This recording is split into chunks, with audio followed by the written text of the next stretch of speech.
Reka twongere twirebere amategeko y'umuhanda agera kuri 5 ndetse ugomba kujya mu kizamini uzi neza 100% kuko ni ibibazo n'ibisubizo ugomba gusanga mu kizamini bitagomba kubura.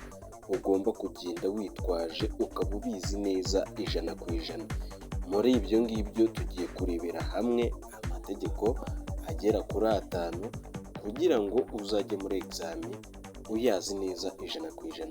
Ndakwizeza yuko nukurikirana ino channel kuva ku kibazo cya mbere kugeza ku cya nyuma nujya gukora provisoire, ndabizi neza yuko uzakora rimwe kandi ugataha uyicyuye.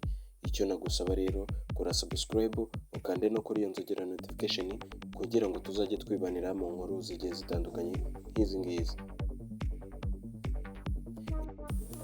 Icya mbere kiragira ati ikinyabiziga cyose cyangwa ibinyabiziga bikurura iyo bigenda bigomba kugira. Icyo ni ikibazo. A. Ikibiranga. B. Imyanya yo kwicaramo. C. Ubiyobora. Icyo ni ikibazo cya mbere. Reka twongere tugisubiremo neza. Ikinyabiziga cyose cyangwa ibinyabiziga bikururana iyo bigenda bigomba kugira. Ikibiranga. Iyo ni A. B. Ikagira imyanya yo kwicaramo. C. Ubiyobora. D. Nta gisubizo cy'ukuri kirimo. Igisubizo ni C. Ubiyobora. Reka tumanuke ku cya kabiri. Ijambo itara ndangacyerekezo cyangwa ikinyoteri bivuga itara ry'ikinyabiziga rigenewe kwerekana abandi bagenzi ko umuyobozi ashaka kugana. A. Iburyo. B. Ibumoso. C. Iburyo cyangwa ibumoso. D. Ku ruhande. Igisubizo ni C.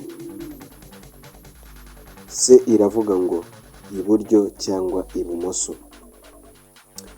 Ijambo ikinyabiziga gifatanyije bivuga ikinyabiziga gikomatanyije kimwe ari ikinyabiziga gikurura ikindi.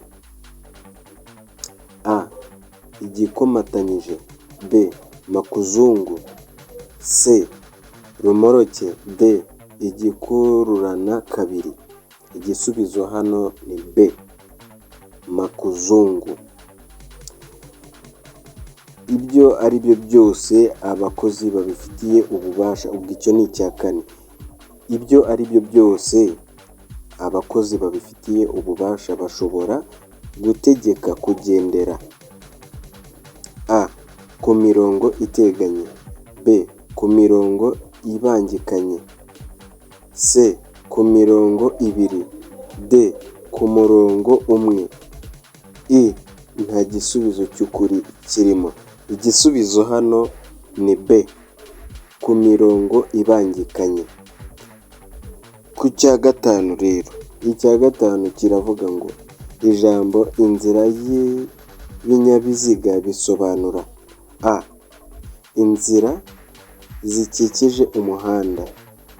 B. Umuhanda. C. Inzira nyabagendwa. D. Umuhanda n'inzira ziwukikije. Igisubizo hano ni D. Ni inzira, ni umuhanda n'inzira ziwukikije. Ngayo nguko rero ngibyo ibibazo 5. Nta mpamvu yo kuzajya dukoresha byinshi.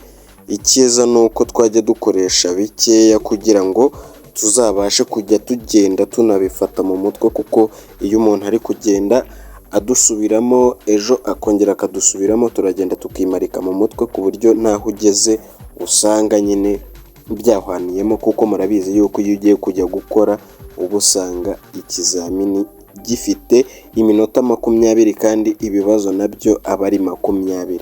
Muri ibyo bibazo 20 rero ugomba kuba ukoresha umunota umwe kuri buri kibazo. niyo mpamvu rero tugomba kujya tugenda gake gake kuko uramutse ushyizeho byinshi ushobora kuzajya ku kizamini byose atari ko ubizi. Banza umenye duke duke kugira ngo tubashe kuba twagendana neza. Ngayo nguko rero, reka ngusabe rero wowe utari wabasha gukora subscribe ukore subscribe kandi no kuri iyo nzogera notification kugira ngo ubutaha nabwo uzaba uri standby nidushyiraho ibindi.